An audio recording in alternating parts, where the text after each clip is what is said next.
Welcome into Inside Tiger Football, brought to you by Rib Crib. We're here with head coach Josh Blankenship.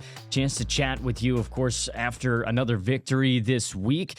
The show will kick it off with that victory right out of the gate. Edmond, Santa Fe on the road in district, second district road game of the year. So important to be able to steal some on the road in a district that is really up for grabs in a lot of ways. Owasso up there, of course, right now, but kind of two through all the rest down right now is going to shuffle around if people aren't careful. And that's what's fun about the district, and that's what's fun about seeing this BA team start to find their way and to make an impact in that district. Taking a deep breath and looking at that Edmond Santa Fe film, what are your impressions of your unit after what was 48 minutes? Very pleased. That's a huge win against a really, really good team. Their record is not indicative of their talent at all. After the fact, we felt like that might have been the best defensive box. That front seven, probably the best we've seen, and that's not a negative comment towards anybody else. It's just that's how elite that D-line and linebacker group was. Our defense really showed up and swarmed to the football. The fact that we were able to contain that running back the way we did, I was extremely pleased with. And then any kind of win is great, but when you go on the road and have to deal with those challenges that the road brings, getting out of there with a dominant win, I was ecstatic about it. Yeah, we'll start talking about the defense first. Having to overcome adversity early in the game. It's something that you want to get your team out of having to deal with as time goes along, but it says a lot to these kids as to what they were able to manage. A frustrating start offensively, but the defense, despite giving up points there, slowly got back into the game and really just a rally of quite some time. We had to go try to look back in the paperwork to see when the last time Edmond Santa Fe put points on the board at one point in that game, and just a great response in slowing the game down for your defense.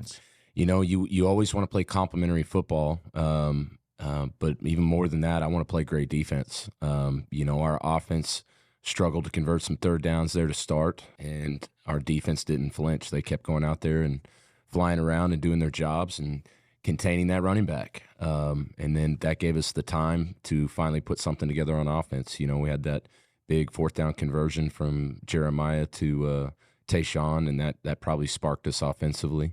But it was the defense that carried us. There's no question.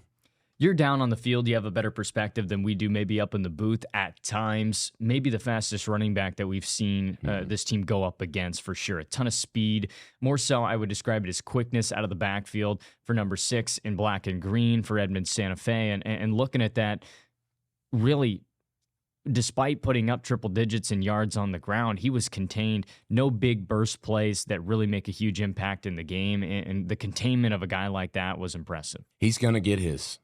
He goes from 0 to 100 in a blink, and it is elite speed. So you've got to have all 11 guys flying to him when he's got the football, and so even the one or two that look like he could break free, were a significant gain for them. We were still swarming to the football and able to get him down without him, getting all the way to the end zone. So we did a great job. I think he had 110 maybe total yards carrying, which that, believe it or not, is containing that guy. Right. Yeah. So I'm very pleased, and I think our defense really.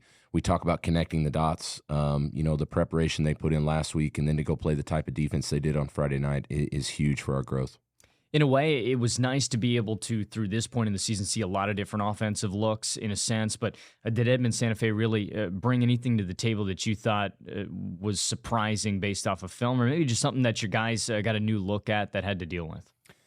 No, I think this late in the season you have enough film where you have an idea of what people are trying to do. And then when you play our defense is pretty unorthodox, so we probably limit a game plan for an opposing offense a little bit.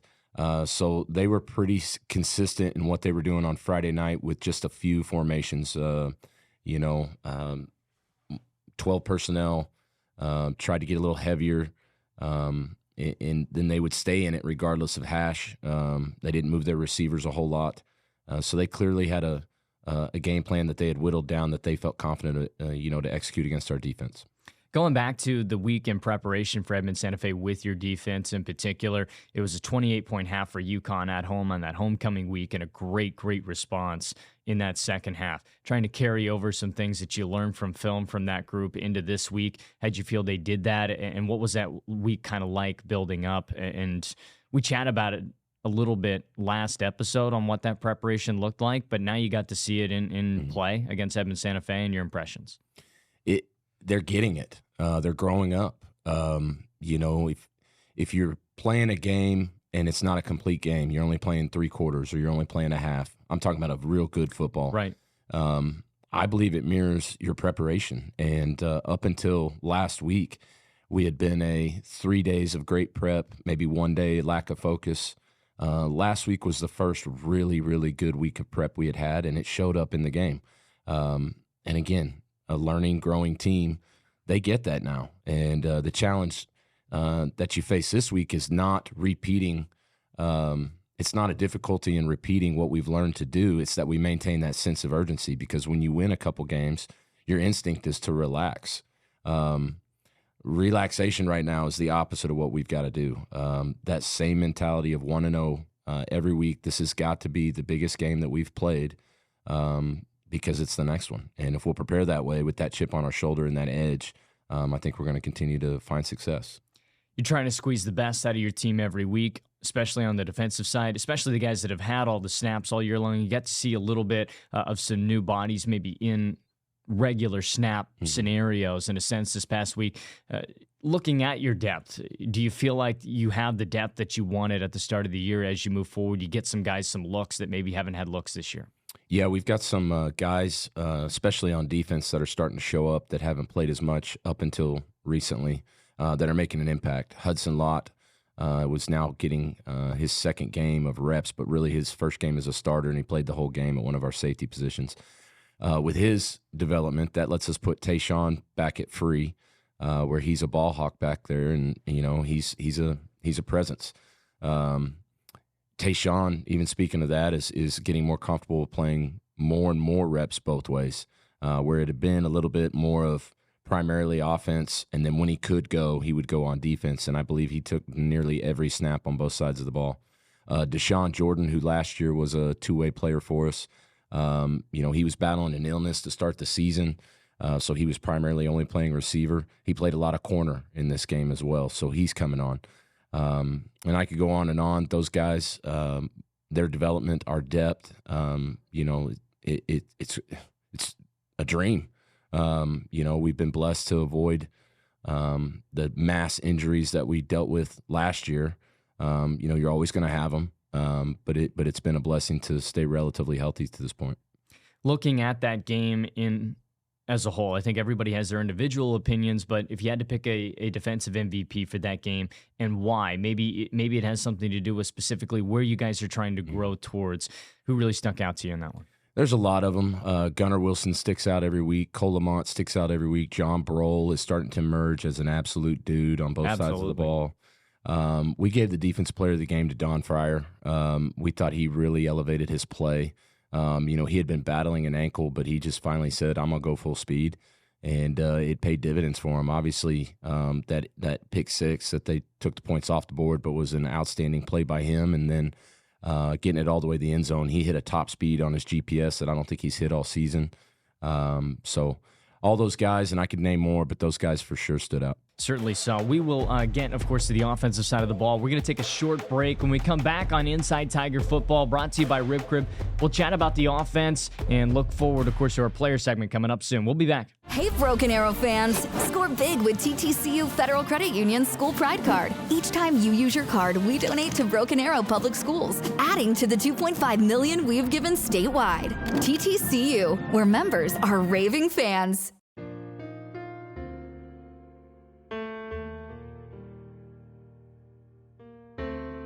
For families who like to build their wealth while staying liquid, we have flexible rate CDs to keep your funds working hard, even when you're not. First National Bank of Broken Arrow. The right balance. Welcome back to Inside Tiger Football, brought to you by Rib Crib. Chance to now look at the offensive side of the ball. A couple victories in a row now, and we've seen some great things on that side of the ball for sure throughout it. Early adversity, as we mentioned in this game against Edmond Santa Fe this past week, and just getting everybody to kind of calm down after that fumble right out of the gate. Was that sort of something that you immediately tried to tackle? You don't want to necessarily call it putting out a fire, but just to get everybody who's jacked up and ready to play that football game, to have something like that happen, everybody's just got to try to take a deep breath. And what was that like on the sideline for you guys? Outside of the fact that that's unacceptable to turn the ball over, it was pretty much business as usual. I'm sure he took a little bit of a butt chewing from his position coaches, but we weren't worried about our ability to move the football. It wasn't a hey, everybody calm down.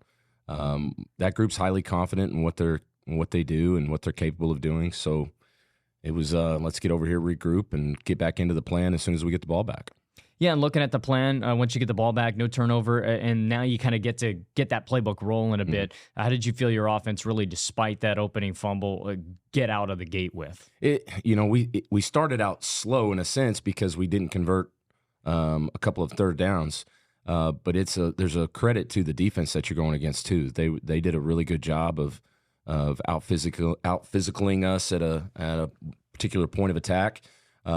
They've got good players as well, so it was a matter of executing better or executing smarter, which we settled into and did. It wasn't we didn't like our plan and had to abandon ship. It was stay with it, keep executing, and we got to execute at a higher level. You had mentioned that it was one of the better defensive boxes that you've seen as far as the presence up the middle. Describe that a little bit for fans that maybe didn't catch the game in full, and how did you feel you guys dealt with that, not just in the run game, but of course having a developed pass game with that? Yeah, in the pass game, it's a matter of taking what they're giving you, and so that was what I was barking at Jeremiah about. If you got an RPO attached to a run, I want him to be aggressive and take it when they're giving it. So getting him to do that. Up front in the box, they had defensive linemen that were physical specimens. I mean, large, physical, twitchy kids. Linebackers, about the same thing. So what they're doing scheme-wise is they're trying to take away, with their big physical bodies, they're trying to take away the things that we do best. So you have to adjust, not necessarily in play calls all the time, but in how you block a certain play that we're running. And our guys know how to do that, but adjusting to being able to do it against a very talented group of guys is just that. It's challenging. Talking about your receivers a little bit, we've really chatted a lot about the running backs over these past few weeks as we've seen numbers emerge throughout the depth of that roster. Also getting all of your receivers involved in the game how you'd like to. Do you feel like you've been able to do that at this point? And of course, we've talked to all these receivers, very selfless players at the end of the day. Making a play is what matters. And Tayshawn Jones-Wade right out of the gate makes one of the biggest plays on that fourth down attempt. Fake punt, in a sense. He not only makes the catch, but he ends up finding the end zone. Yep. And those are the big plays that you have to have your core make. We talk about not trying to force the big play. The big play will come. So we try to hone in on moving the chains, doing your job at a highly efficient level. And then whether it's the play call or the nature of doing your job and being a great athlete, the big plays will come. So I think our guys are doing a good job of that. For example, that fake punt, that was a call, but they executed it. And Tayshawn and Zane are a physical matchup problem for people. You've got our offensive line group and running backs and tight ends that are a problem in and of itself. But then to have that married with two really legitimate threats on the outside with Zane's speed and Tayshawn's big presence and physicality. And then obviously we've got our other receivers that are very talented as well with Keaton Johnson, Deshaun Jordan, Jaden Garcia. So it's starting to come together as a very balanced offensive unit.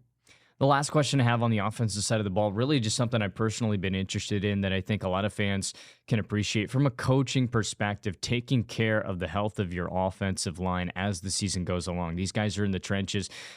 it's a little bit of a different wear and tear, of course, than a skill player on the outside. At the end of the day, as individuals, they've got to find a way to take care of their bodies. But as a coaching staff and a perspective, is there anything that you're kind of trying to blanket over them to keep them in mind with of taking care of these guys' bodies, just really on both sides of the trenches at the end of the day? I think program-wise, culture-wise, with the training staff that we have and the training room that we have, I think we do a good job of making that part of the expectation. You know, you're expected to come in and get treatment around lunchtime when it's open. You're expected to get in there before practice when it's open. You're expected to get in there after practice when it's open. You know, we have mandatory ice baths for the varsity guys. We've got a group of guys that get IV hydration before the games. You know, it's critical that we push that in our culture. But then practice schedule wise, you've still got to fit in some time where you're banging a little bit. Good versus good. You know, inside drill is our big thing we do on a typical Tuesday practice. This week being a Thursday game, it was on a Monday practice. And you limit that to a very short amount of time, and then the rest of it is a lot more controlled and making sure they know execution-wise what we've got to have. But you've got to milk in a little bit of the physicality and competitiveness so they don't lose it, but you definitely try to minimize it and not overdo it because you want them ready and healthy for game night. We're going to get a chance to chat with a couple of players on your roster. Of course, both sides of the football will be back for our player segment. It's Jaden Garcia and Don Fryar, wide receiver, cornerback duo on both sides of the football. We'll be back on Inside Tiger Football, brought to you by Rib Crib. Introducing QT Pay, the easiest way to transform every trip, every treat, and every gallon into instant savings every time you pay. All within the QT app.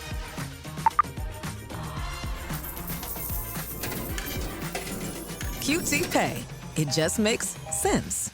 Hello, Tulsa. Shields All Sports Store is opening October 19th at the Woodland Hills Mall. Join us in the parking lot for the grand opening party at 7 a.m. with doors officially opening at 9:30. Step inside to the ultimate retail experience. Shop your favorite brands, meet our Shields experts, and enjoy entertainment like a Ferris wheel or Fuzzy-Wig's Candy Factory. Whether you love the great outdoors, sports, or fashion, Shields has something for you. Join us for Shields' grand opening on October 19th.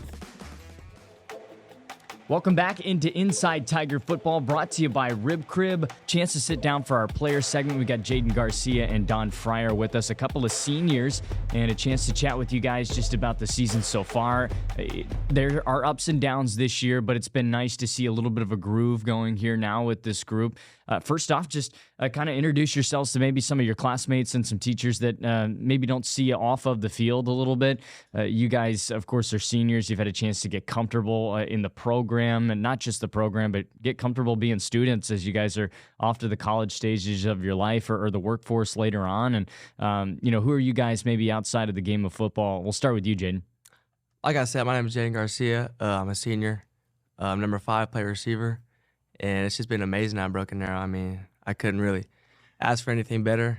Teammates, coaches, teachers, they're always there for me when I need them. So, my name is Don Fryar, number 20. I play corner. I just want to say Broken Arrow's been fun. All the seniors that I've had to be around, build relationships with, it's just been great. Yeah, looking at you guys, your seniors, funny thing about it is we've got a wide receiver and a cornerback in the room. You guys probably have a great relationship when the snaps aren't going right, but you guys probably make each other so much better each and every day at practice. Talk about that relationship. You guys get to go up against each other, and going up against some of the best in the district always helps, right? You guys are competing for a top spot, not just, of course, in the district, but hopefully in playoff seating down the stretch. And what's it been like kind of as a relationship with the DBs and the receivers? For people that don't play football, what's that like? I mean, as teammates, we have a great relationship, but, on the field, we're always getting each other better. And, like, Don, I say he's a physical corner. So, like him, he can, teach me how to, like get off a corner that's physical like him. So right. It's amazing. With Jaden, he's a great blocker, by the way. And, every time we do, there's a drill called bubble stop. Okay. It's where the receivers, block us, and there's, a corner and a safety, and we have to get off the block and get to the tackler. But every time I go against Jaden, I just know I got to be more physical than I am. Yeah, I was going to say, looking at sort of the skill positions, there's a lot of play on the outside, on the edges, towards the boundaries at the high school level. You guys have to work on that a lot. A lot of open field tackling for guys like you, Don. A lot of avoiding open field tackling for you, Jaden. Talk about using the outside of the field, just how important that is in the game of football, and probably having to work at it every day in practice. Those screen passes, those slip screen, bubble screens. That's probably where a lot of your energy goes to, right? Oh, yeah. So it's just it's not always catching the ball. It's just you got to block, and we throw a lot to the field or just like to the boundary, just like running bubbles and stuff like that. So it's just always being physical with the other guys, and you just got to block for your teammates. Yeah, with the corners, we just have to keep outside contained, And when it comes to like an open field tackle, Coach Holly always tells us not to stop our feet in the chop, just go straight through the tackle. Yeah, looking, of course, at the senior season, it's highlighted for yourself, obviously, kind of your last hurrah opportunity to make that impact. And what have the underclassmen been like working with those guys as well? There's a lot of leadership from sophomores and juniors on this team. You look at the offensive side of the ball with guys like Roberson, Satemba's a junior as well. Same thing on the defensive side. A lot of senior leadership from guys like you and Cole Lamont and people that are upperclassmen. But what's it kind of been like shaping and growing the younger guys into this new program? Yeah, we got a lot of good young guys. They're pretty raw, but they can really like take accountability for themselves. So they're like good leaders, and they really teach me a lot too.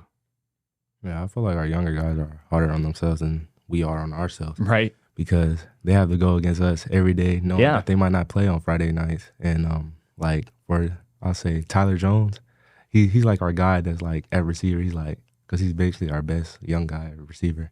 I'll say he gets most of the snaps as the guy that we need to watch out for on the field. Yeah, every rep is an opportunity kind of to show yourself off. Of course, even if you're a senior, if you're a sophomore as well, at the end of the day, playing at Broken Arrow, it's something special. We got another home game coming up against Norman North. Your whole careers, of course, you've been able to kind of soak in what it's like to be at BA with the crowds we have. We were at Edmond Santa Fe.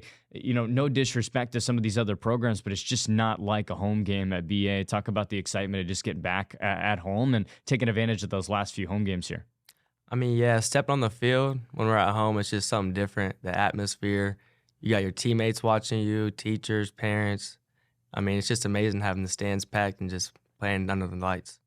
Yeah, it's loud. It's louder than most of the other places, especially the Edmond Santa Fe.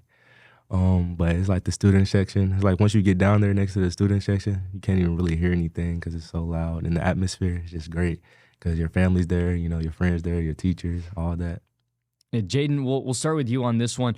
Bringing you to the position that you play now, was it always wide receiver for you, or did you kind of have to develop and grow as a football player to learn where your skill set was going to be best at, and you find yourself here with a chance down the stretch to make big impacts at the position? Yeah, this is actually my first year at receiver, and it's just been a grind. Sophomore, junior year, I was at tight end, and I was a little light at that position. I was about 162 pounds playing tight end. Right, yeah. So didn't get a lot of playing time there, but when they moved me to receiver, I knew I just had to grind, and I would get there. Yeah. And Don, looking at you as well, you've had a great senior season here so far, a couple of interceptions, lead the team in that department, making some impacts on the field here and there. You're third, I believe, on the team in tackles right now, and that is one of the toughest positions to play. And Jaden, he'll tell you just as well, having to cover wide receivers at the 6A level, talk about how difficult that can be and how much as a corner you really got to love it, right? Yeah. Once you make a good play on the receiver, everybody gonna know it. Everybody's gonna know it. Even when you make a bad one, everybody's gonna know it because it can be a touchdown or it can be a 40-yard bomb, But like I'll say, 6A level, it's pretty tough because like every week, you got that one receiver that's gonna be better than most, and you just gotta have patience as a DB. Keep your eyes focused. Yeah, every team's got that guy, right, that you got to lock down at the end of the day. Norman North is the next opponent. You guys, of course, every week don't really have a ton of time to take a deep breath, right? I mean, it's right back to work. Film starts, focus on the next objective, and that's continuing getting wins in district play. Norman North, from your perspective, of course, it's early in the week, but at the end of the day, it's a quick turnaround all of a sudden. Normally, it'd be a longer week. Thursday night game, and what does Norman North look like in your all's perspectives, and what's the focus internally for you guys to just focus on your game? Their record shows that, they might not be a good team, but we've been watching film and we know they got some guys. Right. They got number 6, Mason James. He's a pretty good receiver. I'm pretty sure he's top in his class right now. So we was always watching film, and they got a good box, so we just got to look at their box too. Yeah, as a DB, I'll say number 6, the receiver out there. Yeah, he's a pretty fast dude. He's the guy to lock up, yeah, right? Yeah, if we get him out the game, I think we'll have a pretty good chance. And then our quarterback, coach keeps telling us at practice, just run to the quarterback. Like, if you don't run to the quarterback, he'll probably get yelled at, Yeah, no doubt. One last question to wrap up with you guys is everybody kind of wants to know what football players at their schools are doing outside of the field a little bit. If you just had a free day, and you guys don't get a lot of those during the fall semester, right? At the end of the day, football's off your mind, you're relaxing. What does a perfect day for Jaden Garcia and Don Fryar look like outside of school and just relaxing and doing what you love? You definitely got to sleep in a little bit. There you go, yeah. Sleep in, but do it while you can. Just spending time with family, friends, just stuff like that, watching a little bit of film. Can't hurt. Yeah, I mainly just watch TV and stuff like that, sleep in, maybe get on my games sometimes. Video games, yeah, it's relaxing. It can be relaxing. Sometimes it can't be, right? Yeah, depending on the game. So, well, we want to thank you guys, of course, for coming on. It's going to be a big game. We're going to get to watch you guys be the stars on the outside as we have all season long for sure. Jaden Garcia and Don Fryar. We'll be back. We'll wrap up this segment with Josh Blankenship, of course, to wrap up our show. Inside Tiger Football brought to you by Rib Crib. Tulsa Bone and Joint, Northeast Oklahoma's sports medicine experts. We are pleased to help you and the athletes in your life with a number of surgical and non-surgical options. Tulsa Bone and Joint is proud to serve as team orthopedist for local high schools such as Broken Arrow, Owasso, Sapulpa, Cascia Hall, and Bishop Kelly. We're also proud to be team orthopedist for FC Tulsa. Tulsa Bone and Joint, moving life forward. Around the clock, throughout eastern Oklahoma, we're devoted to improving the health of our communities, our home. We are your friends and neighbors. We are the people of St. Francis.